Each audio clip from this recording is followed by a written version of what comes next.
Halo guys, kembali bersama gue aja si netizen yang suka ngebahas bola. Ya, barusan Bapak Erick Thohir sudah melakukan konferensi pers tentang siapa lagi diaspora yang akan datang untuk memperkuat timnas Indonesia melawan Australia dan Bahrain dan kedepannya gitu ya.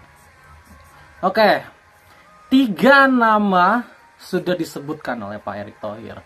Dimana sayangnya nama yang kita sudah nanti-nantikan yaitu Jairo Riedwold ternyata tidak ada di daftar 3 nama tersebut. Artinya Jairo sudah dipastikan untuk tidak bermain menghadapi Australia dan Bahrain. Jadi berkasnya itu masih kesulitan gitu ya. Oke. Nama pertama yang akan dinaturalisasi adalah Emil Audero. Ya ini gue udah bilang ya, proses Emil ini akan jauh lebih mudah dibanding Jairo. Gue udah bilang di video sebelumnya bahwa karena Emil adalah keturunan Indonesia langsung dan dia lahir di Indonesia, jadi berkas-berkasnya akan jauh lebih mudah karena dia sempat di Indonesia kan, dapat Indonesia, kemudian dia tinggal di Italia, mendapatkan paspor Italia dan sekarang ke Indonesia lagi. Jadi memang berkas-berkasnya jauh lebih mudah gitu ya. Nama kedua adalah Joel Pelupesi. Ini udah jelas ya dari namanya Pelupesi, artinya dia keturunan Maluku ya. Keturunan Maluku. Dan kalau kita kan sudah tahu soal Joel Pelupesi ini ya, dimana dia kan bermainnya di Belgia sekarang. Satu liga dengan Shane Patinama. Seperti yang gue bilang, Tom Haye kan butuh partner. Tom Haye ini butuh partner dan gue udah bilang juga, Jenner dan Haye ini masih terlalu muda. Ya, sehingga dibutuhkan pemain yang lebih matang. Dan akhirnya PSSI memutuskan untuk membawa Joel Pelupesi yang sebenarnya sudah berusia 30 plus. Kalau saya usianya 30 atau 31 gitu Joel Pelupesi itu. Nah, posisi dari Joel Pelupesi ini adalah gelandang petarung. Ya, gelandang box to box atau gelandang bertahan. Jadi kalau Joel Pelupesi bermain, artinya Tom Haye akan bisa lebih ke depan lagi. Karena kan biasanya selama ini, kalau Tom berduet dengan Jenner yang biasanya lebih ke depan, Tom Haye biasanya lebih di belakang. Ya, Tom Haye itu biasanya lebih ke depan kalau ada Nathan. Tapi Nathan posisi aslinya bukan gelandang petarung kan. Itu.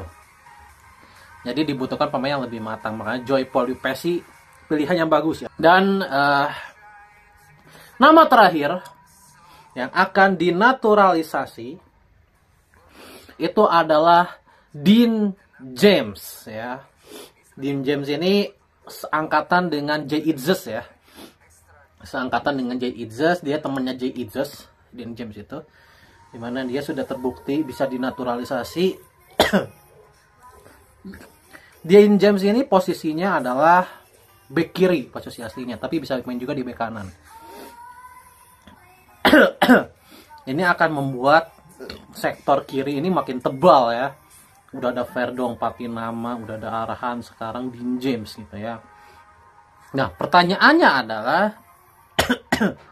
apa mungkin Verdong akan diinstruksikan untuk lebih ke depan? Karena Verdong juga bisa main di sayap. Calvin Verdong itu selain bisa main di center back dan juga back kiri, Verdong itu bisa juga main di sayap. Jadi Verdong ini sebenarnya permainnya versatile guys. Verdong bisa main di sayap kiri, Verdong bisa main di back kiri, bisa main di back tengah, bisa main di gelandang bertahan Verdong itu. Jadi kita lihat dengan kedatangan Dean James, apakah sekarang posisi kiri ini akan diisi oleh Dean James? Nanti Verdong yang akan diinstruksikan mungkin lebih versatile gitu ya, mengisi posisi-posisi yang kosong atau lack kualitasnya gitu. Jadi ini patut kita tunggu ya.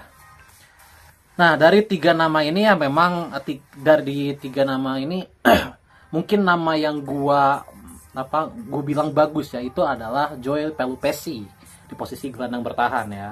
Gitu, dimana posisi ini memang posisi yang sedang bolong bisa gue bilang ya. Gue tidak meragukan kualitas Jenner ya.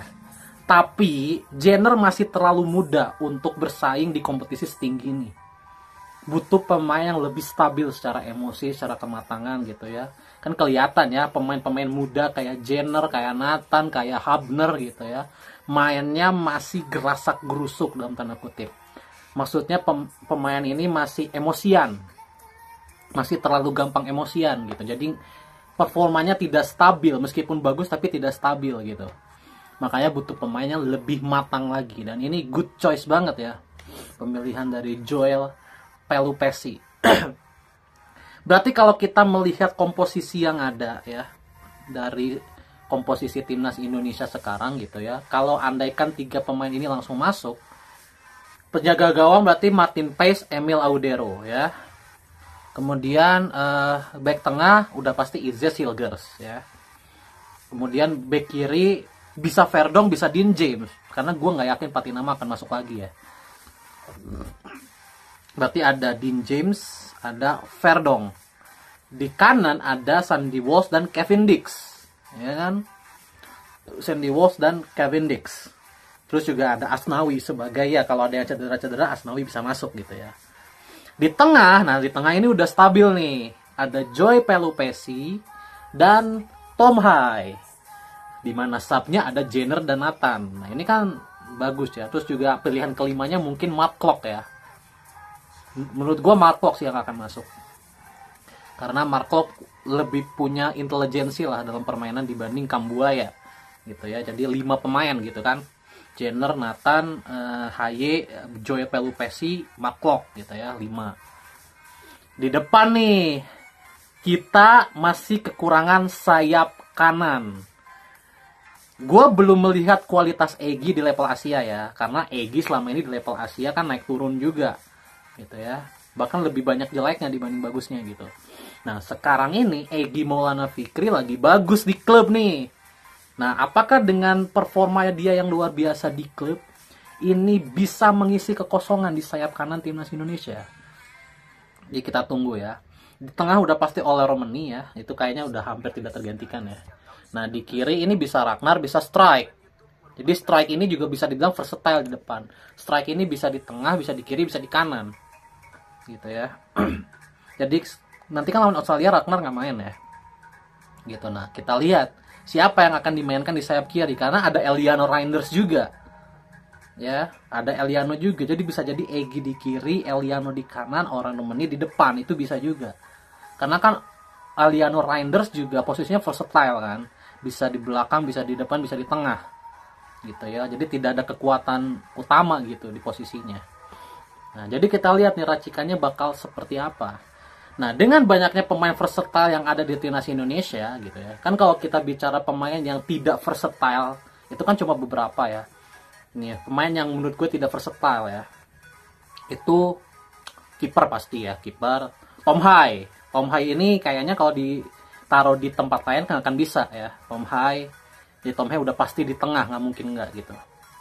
Tom Hai, Jenner ya, Jenner, kemudian Itzes ya, karena Hilgers itu bisa main di bek kanan. Jadi Itzes gitu ya, yang kemungkinan tidak versatile ya gitu. Itu aja kan, sisanya tuh bisa versatile gitu. Ragnar bisa main jadi striker, Strike bisa main di sayap, Romani bisa di tengah dan di kanan, Eliano bisa di mana aja gitu ya. Verdong bisa di kiri, bisa di center back, bisa di sayap gitu ya. Kemudian siapa lagi, Nathan di tengah dan back kiri gitu ya. Hilgers bisa di tengah dan back kanan, Kevin Dix bisa di back kanan dan juga back tengah, Sandy Walsh bisa di back kanan dan back tengah juga gitu ya. Jadi begitu banyak pemain versatile. Tinggal masalahnya ada di pelatih sekarang. Bisa nggak memanfaatkan segambreng pemain yang berkualitas dan versatile ini? Kayak gitu aja mungkin. Sekian untuk update dari Bapak Erick Thohir ya. Semoga ketiga pemain ini bisa langsung nyetel ya, supaya di pertandingan nanti menghadapi Australia dan juga Bahrain bisa mendapatkan hasil yang kita inginkan. Kalau bisa 6 poin gitu ya. Bye.